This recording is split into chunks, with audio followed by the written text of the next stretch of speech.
This past week, I listened to the LeVar Burton podcast titled LeVar Burton Reads, where he initially asked the listener to take a pause, close your eyes, take a deep breath, and then you can step into the story he's about to tell.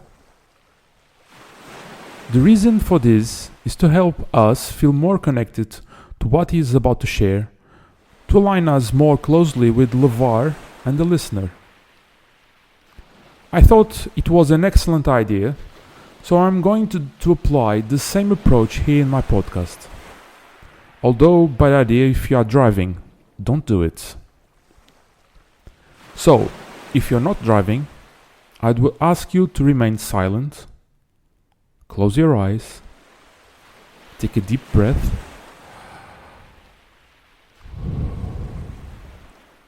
another one,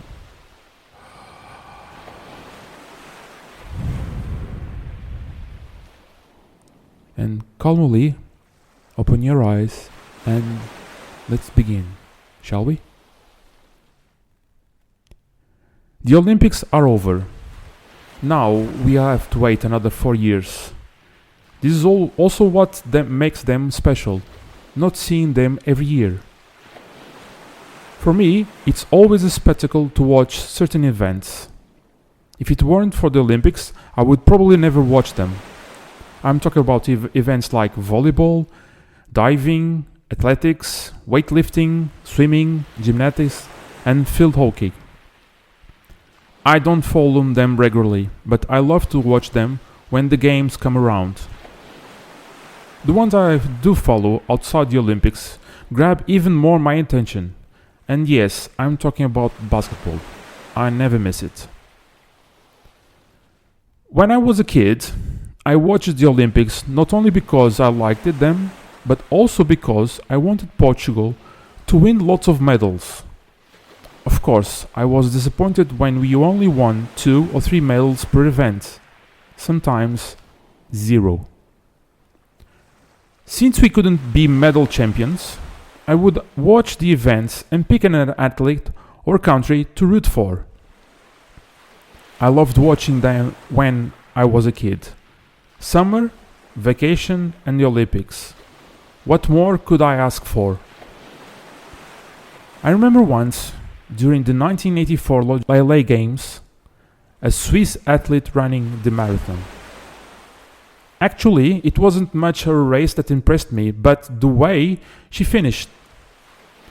The Swiss lady's name is Gabriele Anderson Schiess. I hope I pronounce her name right. On that day, it was very hot, and there was a lot of humidity in the air, which made things extremely difficult for the athlete. I know what that's like because running here in Madeira in the summer feels like being inside of a pot with a warm water and a lid on the top, like an oven. Anyway, back to 1984. Gabriele began to feel very hot towards the end of the race, missing some of the water stations, especially towards the end of the marathon. She entered the stadium running, but after a few meters, her legs simply didn't respond to her brain. So the image I have of her is of her walking, with her torso leaning to her left side, wearing a white cap and zigzagging across the track. Years later, I saw the entire stadium was on its feet, applauding, encouraging Gabriele to reach the finish line. She said in an interview that she couldn't stop. She had to keep moving because if she stopped, she would stop for good and wouldn't be able to finish the running. She crossed the finish line, leaning to one side, with the doctors by her side, ready to help her as soon as she felt or fainted. I was just a kid, about 7 years old, but Gabrielle's incredible feat left a lasting impression on me. So much so that when I remember it, I still get chills.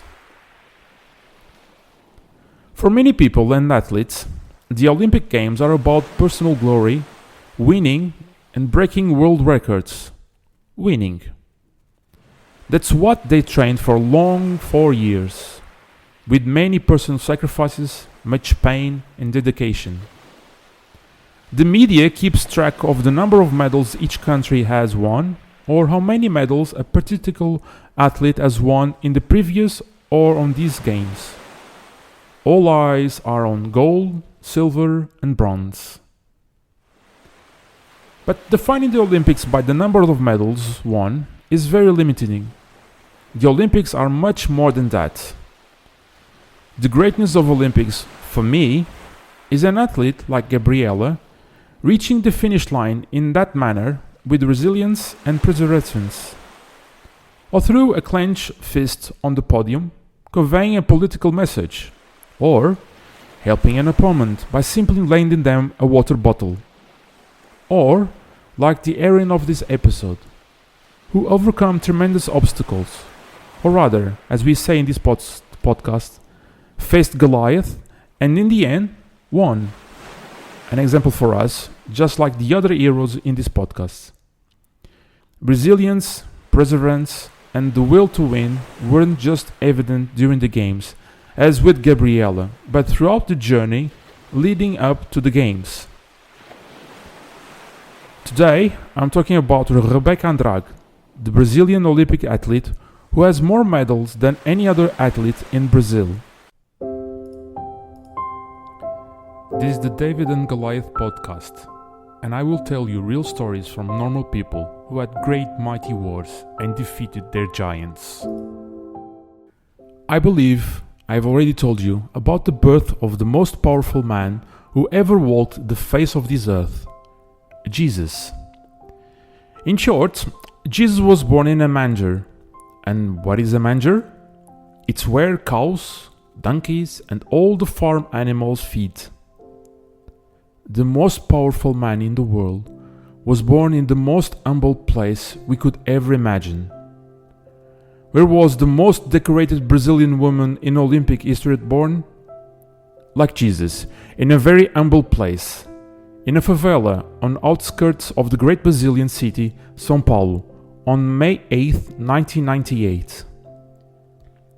She and her 7 siblings were raised by a single mother, Rosa. Yes, raised in the poverty of a favela.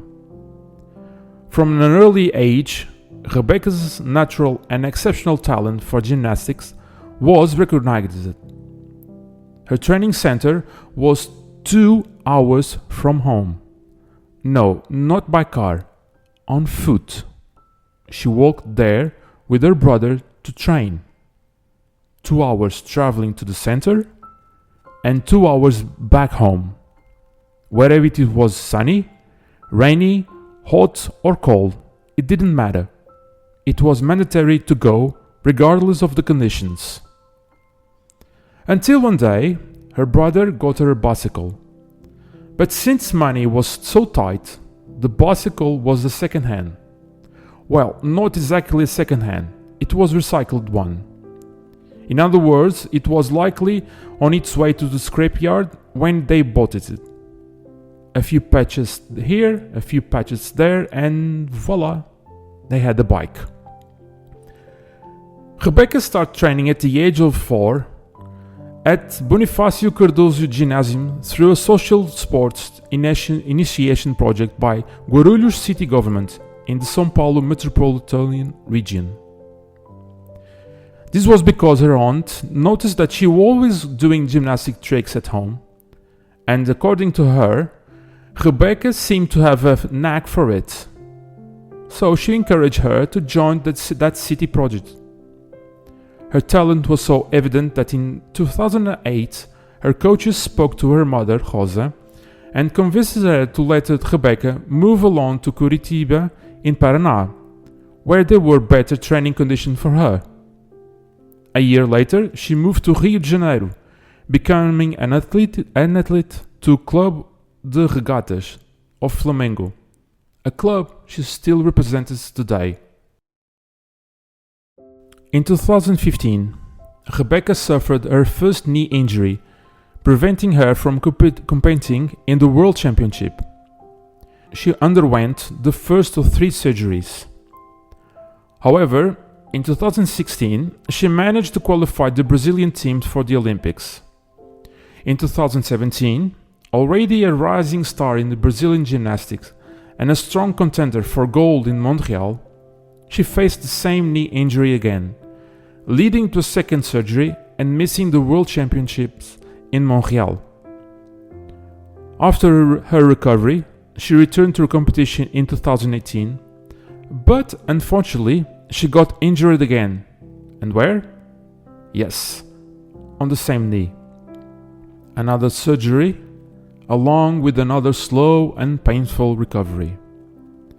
But in 2020, at the Tokyo Olympic Games, Rebeca made history by winning the gold medal and securing silver in the individual all-around competition, becoming the first Brazilian gymnast to win a medal at the Olympic Games. Rebeca achieved numerous impressive feats, not only at the Olympic Games, but also at the World Championships. In 2021, the Brazilian gymnastic won 1 gold medal and 1 silver. The following year, she earned another gold medal and a bronze. At 2023 World Championship, she won the 1 gold medal, 3 silver medals and 1 bronze. The Pan American Championship also Rebeca's dominance with a silver medal in 2018 and 2 gold medals in 2021. Finally, at the Paris Olympic Games in 2024, she won a gold medal in a floor exercise and again became the Olympic individual all-around silver medalist. After Paris, Rebeca became the most decorated athlete in Brazilian history. I left my parents' house to go study in Porto when I was 18. I went because I wanted to pursue a degree in mechanical engineer, even though I wasn't sure if it was really what I wanted for my life. I had no idea how naive I was about life and about others. Rebeca left home at the age of 10, knowing exactly what her dream was and what she was willing to achieve. When I was 10, I barely knew what life was, let alone what I had wanted from it. Rebeca knew she wanted to do gymnastics. She wanted to win medals. I heard her in an interview of a Brazilian podcast. She had to think long and hard about whether it was worth leaving behind her family and friends to chase her dream. The answer was yes, and it was worth it. And so, I repeat, at 10 years old, she left home, left behind her friends, her mother, her siblings, and ventured into the unknown. In the same podcast, she said that everything we ask of God, He will deliver. But according to her, He doesn't hand it to you on a silver platter. No. You have to work, sweat, strive, and walk the path so that in the end, you feel it was not only His work, but also yours. He gradually shows you the way, placing the right people, and sometimes wrong ones, the right situations, and also that in the end, you achieve what you need to achieve. She gave this interview at the age of 22. Comparing myself to her at the same age, I was in Porto, studying and going out night out with my friends, party after party. There was no God or any metaphysical questions in my life at that time. Rebeca said that people would come up to her and say how difficult life had been for her, and she would respond by saying it wasn't difficult, but rather challenging. She gave the example of walking 2 hours to the gym. It was a laugh because between her and her brother. Yes, challenging, but very funny. Not suffering. That's why she's grateful for everything she has in life and everything she had in life.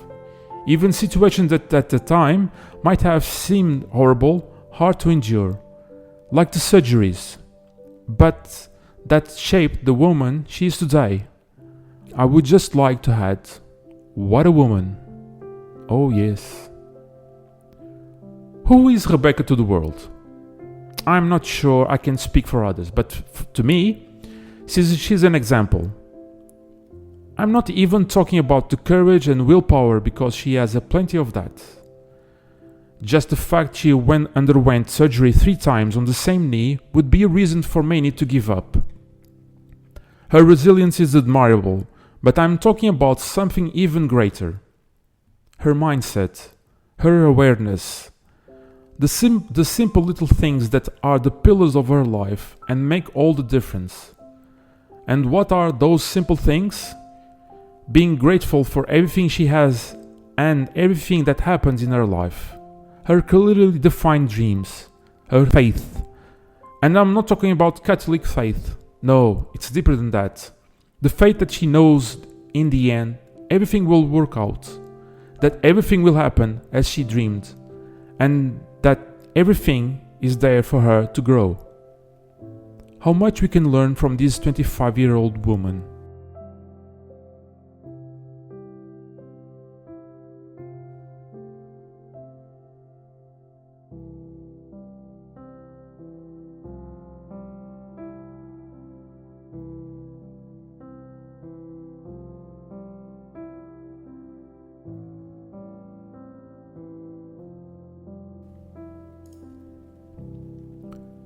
What is success?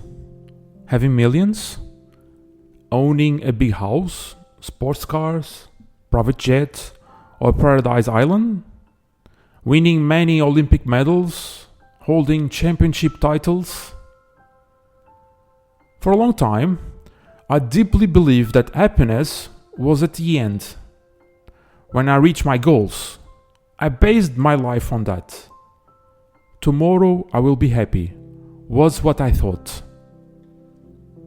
Because of this way of viewing the world, I would wake up trembling, nervous, anxious, very, very anxious. There were times when I had to run to the bathroom because my nerves were so intense that they affected my digestive system. My life was about chasing the carrot, just like the donkey in the cartoons.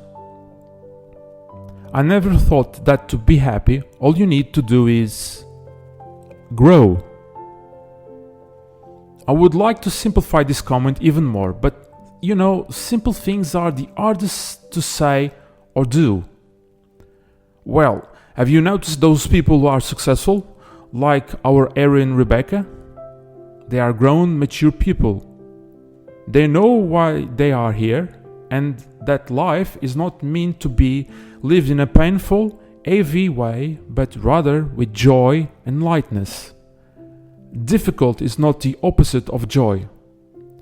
But what do I mean? Everything Rebeca said about wanting something, asking God, the universe or life, whatever the name you want to call it, and from there, things start to fall into place. It's the purest truth. There's just one trick to do it all. You have to stay alert and sharp to what comes into your life. And this is the $1 million answer. Be sharp to the people who cross your path, to the challenges, to the people who suddenly appear and say something you have been seeking an answer for days. The things that pop up out nowhere when you are browsing the internet. Even the tiny little things. Those tiny little things that help you grow. Believe me, nothing happens by chance, because everything Rebeca said is true. I am proof of that. So success isn't when you reach the end, but when you are on the journey. As if every day you are taking lessons on how to surpass yourself, how you can evolve. In the end, how you can be better than you were yesterday. It's as simple as that. Sail with your goals ahead and leave the how to someone else. This was very comforting for me when I discovered it. Has it been all smiles? No, I have days that are real challenges. Days when I reach at the end and think, how am I going to solve this? But then I stop worrying, knowing that one day the solution will appear, and I just have to be true to myself and everyone else. I call this my faith, because faith I'm certain I will get there. Faith because everything that appears in my path has a purpose for my growth. At this moment, I no longer wake up anxious or feeling like vomiting. Quite the opposite, light and happy. Now I completely understand Rebeca when she says her life isn't one of suffering. Difficult, yes, but not suffering. That's why she is a champion to me, and not because of the medals. The medals are the consequence of this way of living. That's why the Olympics should not be seen as a competition, but as something bigger than that. Resilience, overcoming challenges, humanity. That's why I love Olympics, and I didn't even know it. Let's wrap this episode because the week is starting and many lessons will be taught over the coming days. So that tonight, when you laid your head on the pillow at the end of the day, you feel like you are a better person than you are right now listening to my podcast. So let's go.